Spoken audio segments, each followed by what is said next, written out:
Dicen que las guerras comienzan con pólvora, pero las verdaderas empiezan con susurros, con secretos enterrados, con nombres olvidados por la historia, pero no por el infierno. Mi nombre no importa. Lo que estás a punto de escuchar no fue algo que yo eligiera. Me fue impuesto, como una marca, como una maldición. Todo comenzó hace 5 años, cuando trabajaba como investigador privado para un periodista francés. El tipo estaba obsesionado con encontrar patrones ocultos en los conflictos de Medio Oriente, especialmente entre Israel e Irán.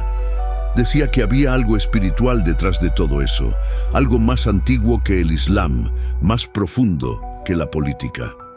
Al principio lo tomé por loco, hasta que desapareció. La policía dijo que se trató de un accidente de montaña cerca del Kurdistán, pero yo encontré algo más. Su diario personal, escondido dentro de una mochila sellada con cera negra y una inscripción hebrea. Altir at ENSIKH, no despiertes al príncipe. Dentro del diario, más que notas, había pesadillas, dibujos, textos en arameo, transcripciones de lo que parecía ser una voz que le hablaba en sueños. Lo más perturbador no era lo que decía, sino lo que predecía.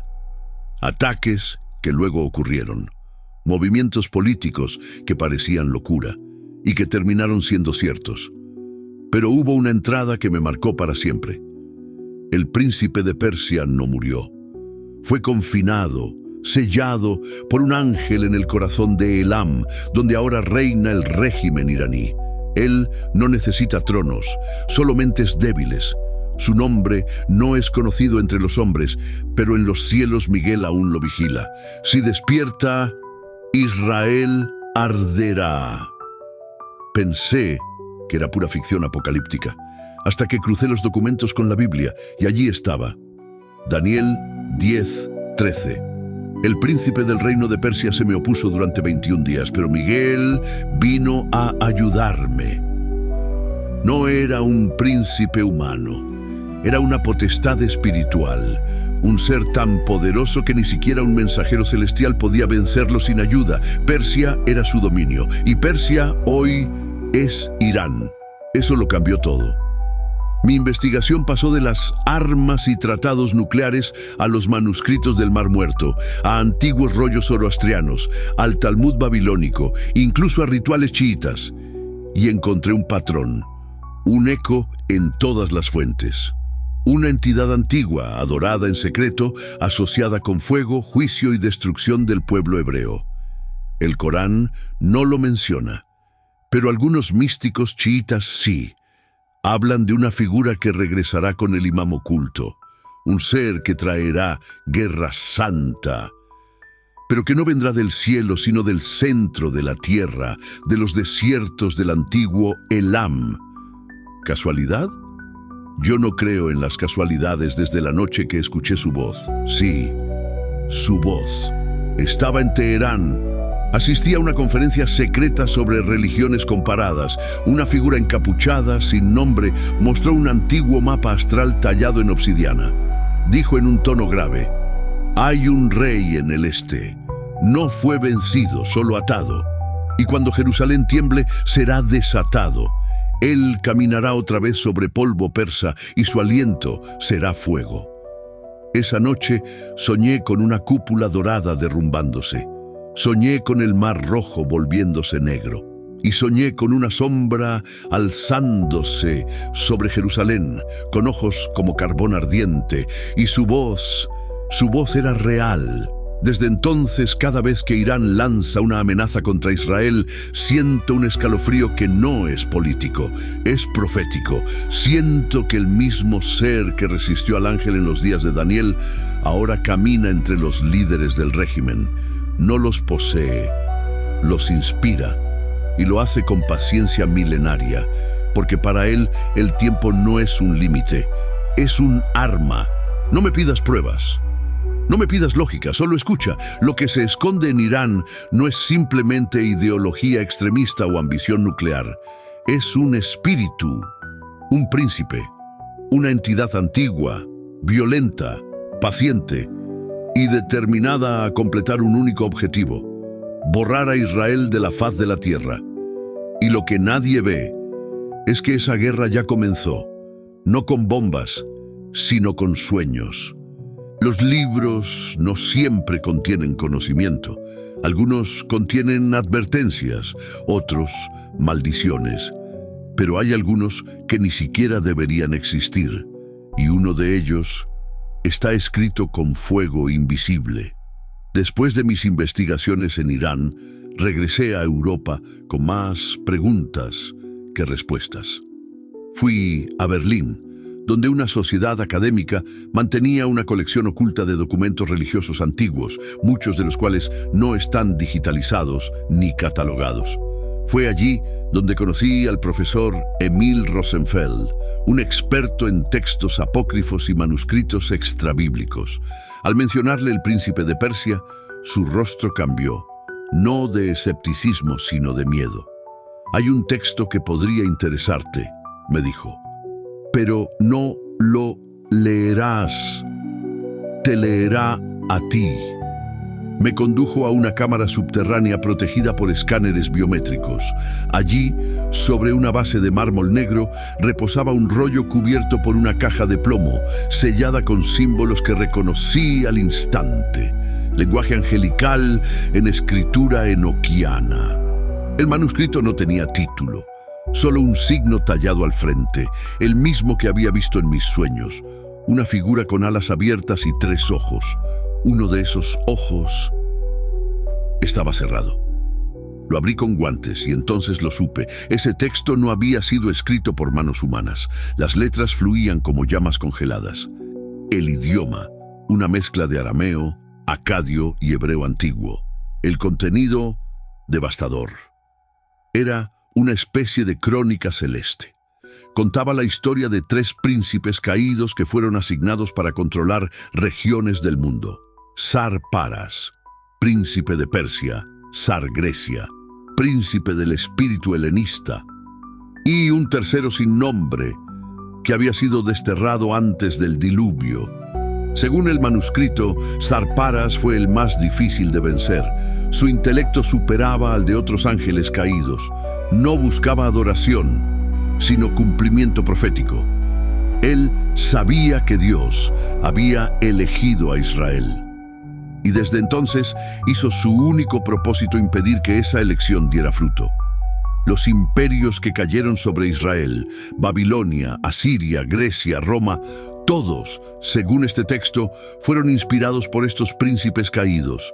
Pero Persia tenía un plan más oscuro: no solo destruir físicamente a Israel, sino borrar su memoria de la historia humana.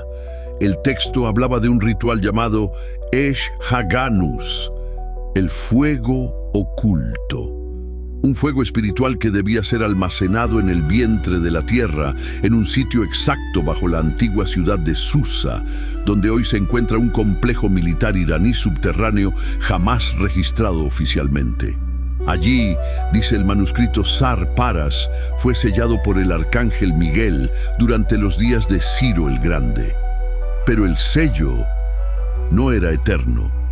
Cuando los hombres de Persia renieguen de sus profetas y adoren la guerra como virtud, cuando la voz del imam se mezcle con sangre, entonces el sello se abrirá y Sarparas caminará entre los vivos con un solo ojo ardiendo y el otro aún dormido. Quedé paralizado. Ese texto no era simbólico. Describía eventos actuales. El régimen iraní, con su mezcla de religión y fanatismo bélico, se ajustaba perfectamente a la profecía. Había más. El manuscrito decía que cuando Sarparas vuelva, levantará un ejército de naciones bajo una sola consigna: anéantir la mémoire, aniquilar la memoria. No solo destruir a Israel, sino borrar toda evidencia de su existencia, archivos, templos, historia, descendencia. Un segundo holocausto, pero espiritual. También decía que este ataque no sería como los anteriores. no con ejércitos visibles, sino con tecnología, manipulación genética, control de la mente colectiva, un dominio más sutil, más eficaz, y que en los últimos días, justo antes del clímax, él hablaría. No como hombre, no desde un púlpito, hablaría desde las ondas, desde las pantallas. Su voz sería replicada en millones de dispositivos, traducida a todos los idiomas, y muchos los seguirían sin saber que lo están siguiendo. Sarparas no quiere adoración, quiere cumplimiento, quiere el momento exacto en que Dios actúe, para entonces desafiarlo y destruir a su pueblo antes de que la profecía se cumpla. Cerré el manuscrito temblando y en el silencio escuché mi nombre, no en el aire, sino dentro de mi mente. Era una voz masculina, profunda, afilada como cuchilla, y sin embargo, calmada, casi paciente. Tú me has leído. Ahora yo te escribiré a ti. Corrí. Devolví el manuscrito. Nunca hablé de esto. Hasta hoy. Porque anoche soñé de nuevo. Vi fuego en las calles de Tel Aviv. Vi niños corriendo entre cenizas. Vi un mapa. Y vi el rostro. El mismo rostro de la figura en el manuscrito. El ojo que antes estaba cerrado, ahora estaba abierto. Y su boca pronunció una sola palabra. Mojés. Aniquilación. Hay guerras que se ven y hay otras que se sienten. Y cuando una nación entera comienza a soñar con destrucción, no estamos frente a política, sino frente a posesión. Después de lo que descubrí en Berlín, comencé a ver todo con otros ojos. Los discursos del régimen iraní dejaron de parecerme simples amenazas políticas. Ya no oía palabras, oía ecos, vibraciones, lenguaje ritual. Cada vez que su líder supremo hablaba contra Israel, sentía como si Sarparas hablara a través de él. No lo poseía, no lo inspiraba. Y entonces vi el patrón. El régimen de Irán no es una dictadura común. Es una teocracia militarizada donde la figura de un guía supremo no solo concentra el poder, sino que se proclama voz de Dios en la tierra. El ayatolá no es solo un político, es un oráculo y en el fondo un canal. Muchos piensan que Irán actúa por odio político, por estrategia militar, por intereses regionales. Pero hay algo más, algo que la mayoría ignora. Desde 1979, el régimen iraní ha mantenido viva una antigua creencia chiita, la venida del Imam Mahdi, una figura mesiánica que regresará en los últimos días para gobernar el mundo bajo el Islam. Pero aquí está el detalle más siniestro. Según sus propios textos, el Mahdi no vendrá en tiempos de paz, sino de caos. Y algunos dentro del régimen creen que ellos mismos deben provocar ese caos, esa guerra, esa destrucción global para acelerar su llegada. Ahora dime tú, ¿eso no te suena exactamente como el plan de Sarparas? Un ser que fue sellado durante el tiempo de Daniel, que busca destruir al pueblo elegido y que ahora susurra al oído de líderes humanos que el camino hacia el futuro es a través del caos. En 2005, el entonces presidente Ahmadinejad pronunció un discurso ante la ONU. Muchos se burlaron de él por una razón. Al final de su alocución, cerró los ojos, elevó las manos y pidió públicamente la venida del Mahdi. Lo que nadie supo es que, según fuentes internas, él mandó construir un camino especial entre su palacio y la mezquita de Jamkaran, donde supuestamente se manifestará esa figura mesiánica, un túnel directo al centro de una futura aparición. ¿Quién hará esa aparición? ¿El Mahdi? ¿Un ángel? ¿Un avatar? ¿O el regreso de Sarparas? No me malinterpretes. No estoy diciendo que Irán esté conscientemente invocando a un demonio.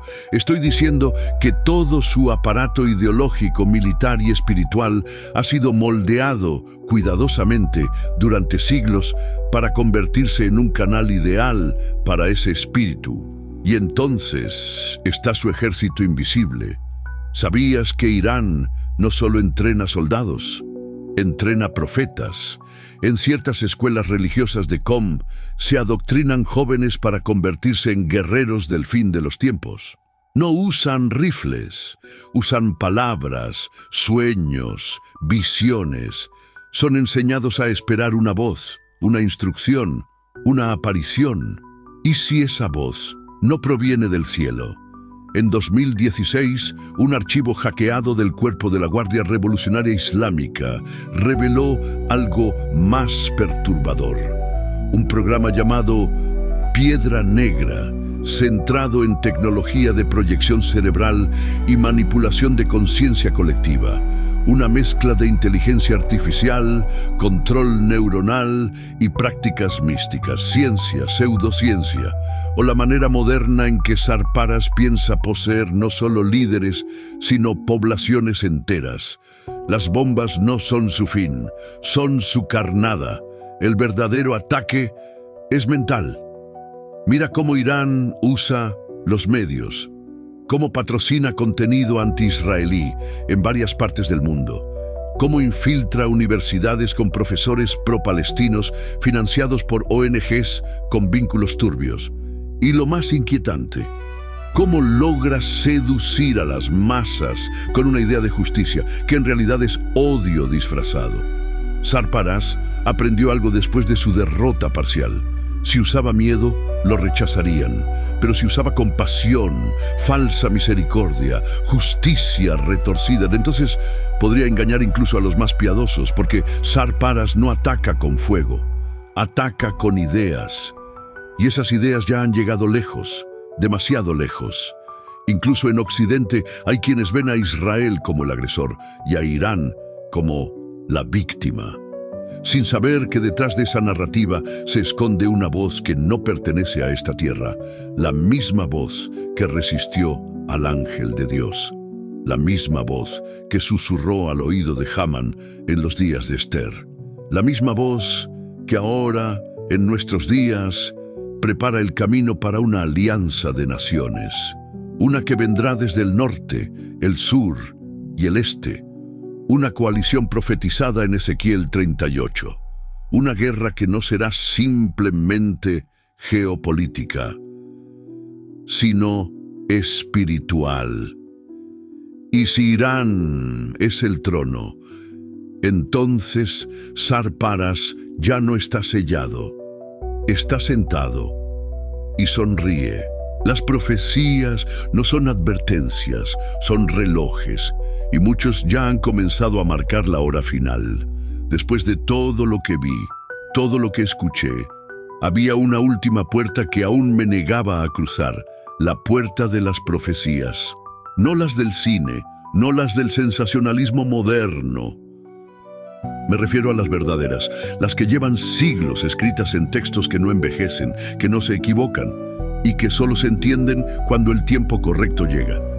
Y ese tiempo es ahora. Ezequiel 38. Persia se levanta. El profeta Ezequiel, capítulo 38, describe con brutal claridad un evento que aún no ha sucedido. He aquí, yo estoy contra ti, oh Gog, príncipe soberano de Mesec y Tubal. Te haré volver y subirás contra mi pueblo Israel como nublado para cubrir la tierra. ¿Quién es Gog? ¿Dónde está Magog? Muchos estudiosos lo identifican con una potencia del norte, posiblemente Rusia. Pero lo que nos interesa hoy es lo que dice el verso 5.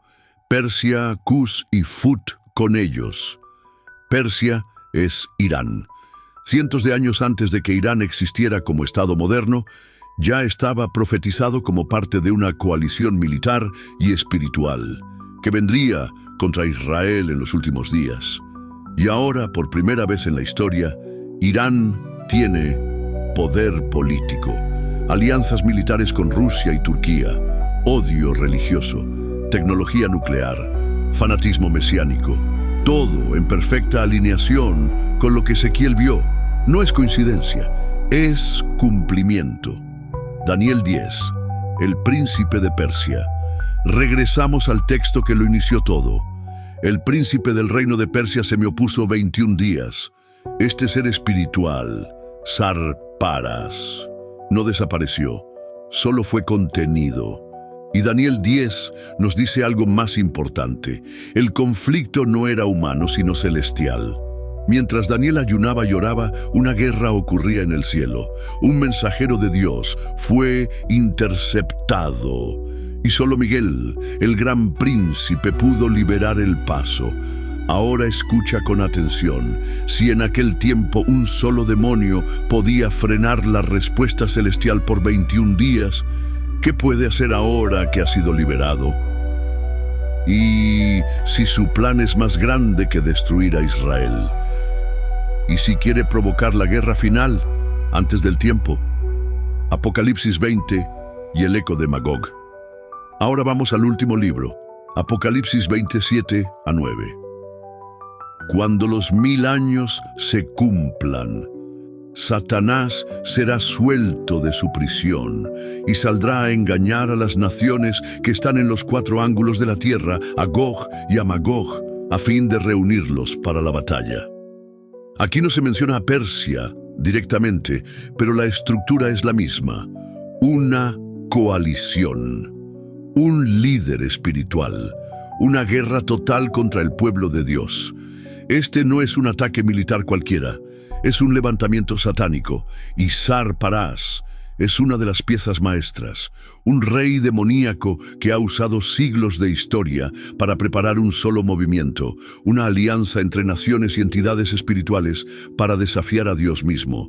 Irán no es el enemigo final, es el canal, es el altar, es el trono, y cuando todas las piezas estén en su lugar, cuando las ciudades ardan, cuando Jerusalén se vea sola, entonces, y solo entonces, el cielo se abrirá. ¿Estamos cerca del fin? No te daré fechas. Eso es para los tontos. Pero si prestas atención, las señales ya están aquí. Irán acercándose a la bomba nuclear. Israel rodeado de enemigos espirituales. Naciones en caos moral y espiritual. La tecnología lista para un control global de la mente. Y una generación entera que ha olvidado a Dios. Sarparas no necesita una guerra para ganar. Le basta con que tú no creas, con que pienses que esto es una historia, una exageración, una ficción. Pero no lo es, las sombras se han movido, el sello se ha roto, la guerra ha comenzado y ahora tú ya lo sabes. Conclusión. Quizás me digas, ¿y si todo esto no es real? ¿Y si es solo una interpretación loca de textos antiguos? Tal vez tengas razón.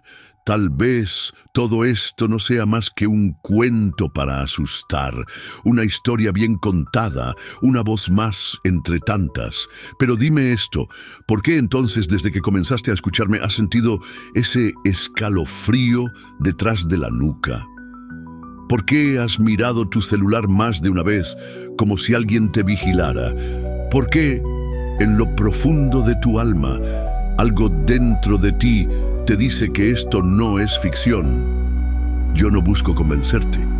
Solo quiero que sepas una cosa.